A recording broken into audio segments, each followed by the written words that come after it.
Լևոն Տեր-Պետրոսյանը եղել եւ շարունակում է մնալ ՀԱԿ անվիճելի առաջնորդը, ասում է Լևոն Զուրաբյանը։ 2007-ի հոկտեմբերի 26-ին նա հայտարարեց, որ առաջադրվելու է նախագահական ընտրություններում։ Վերջին խոսքը կասի, երբ համարի, որ ժամանակն է։ Տեր-Պետրոսյանը լուրջ քաղաքական գործիչ է,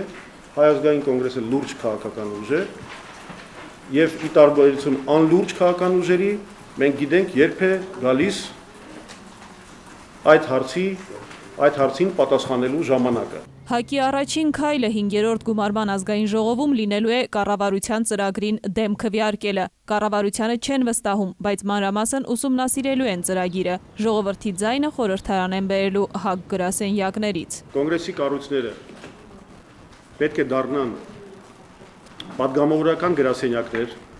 որտեղ քաղաքացիները փնտրելու են իրենց օրինական շահերի պաշտպանությունը։ Դասական խորհրդարանական ընդդիմություն ՀԱԿ-ը չի լինելու, եթե 40-ից 50 պատգամավոր ունենար կհրաժարվեր հանրահավաքային պայքարից։ 7 մանդատի դեպքում նպատակահարմար չէ։ Մուտքը խորհրդարան ՀԱԿ-ին հնարավորություն է տվել ներկայացուցիչներ ունենալ նաև ընտրական հանձնաժողովներում։ Եվ դա է պատճառը, որ մենք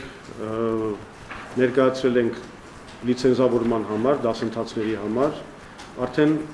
2000 մարդ։ Ազգային ժողովի նախագահից ՀԱԿ խմբակցության ղեկավարը պահանջել է Եվրախորհրդի խորհրդարանական վեհաժողովի ամառային նստաշրջան ուղարկել հայաստանյան պատվիրակության նոր կազմ, որը կարտացոլի 5-րդ գումարման խորհրդարանի պատկերը։ Լևոն Զուրաբյանը հանդիպել է նաև ԵԱՀԿ նախագահին, խոսել սահմանային միջադեպերը դատապարտելու անհրաժեշտության մասին։ Աննա Բալյան, Գևորգ Մանուկյան, ժամը լրատվական։